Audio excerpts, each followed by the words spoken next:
Well, we have some flooding in New York City, flooding in parts of the Midwest, some severe weather potential, and we're taking a look at two tropical storms in the Atlantic.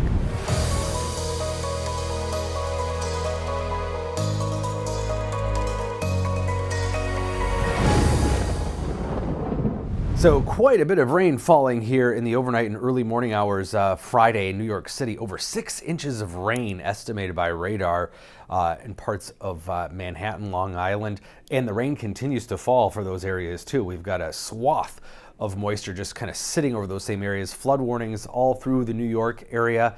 And some additional rainfall on the way still through the day today. We're talking a couple inches more of rain potentially, which once you get this much rain, any bit is problematic. So large area here in red, that's more than 2 inches of rain potentially. So a really nasty system there that could end up with more than 8 inches of rain in one event. The other thing we're looking at is the potential for severe weather in the upper Midwest, northern plains. We have a upper level disturbance moving through the atmosphere pretty quickly, combined with a surge of unusual warmth and humidity for this late in the season, moving into places like Minnesota. This is the low-level jet this morning, which are winds about 4,000 feet up. So we have the jet stream that we all think about at 30,000 feet, but we also have the low-level jet, which is just several thousand feet above the ground. It accelerates at night, 50-mile-an-hour conveyor belt basically of heat and moisture.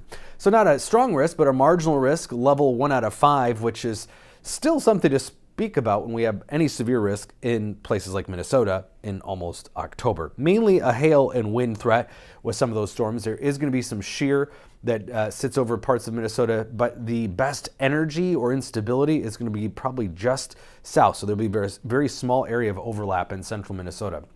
So this is that energy or instability, the CAPE values, convective available potential energy, as we head into the late afternoon, evening hours. And then the best shear will be moving in across northern Minnesota. So if we kind of overlap those, you would see that central Minnesota is the spot that we'll be watching for later in the day for that potential for some strong storms to develop. Supercell index, which is a combination really of shear and instability, is also parked here over that central part of Minnesota, maybe even into south central Minnesota more.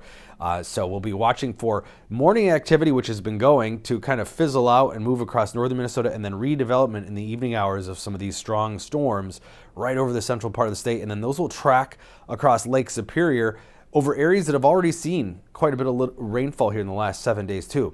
Another way of just looking at where this particular model, the HRR model, puts the strongest storms by the updraft tracks right across central Minnesota. These are some strong storms over that area. But as I mentioned, the rainfall becomes an issue too. And these are areas that were in extreme or even exceptional drought just a week ago.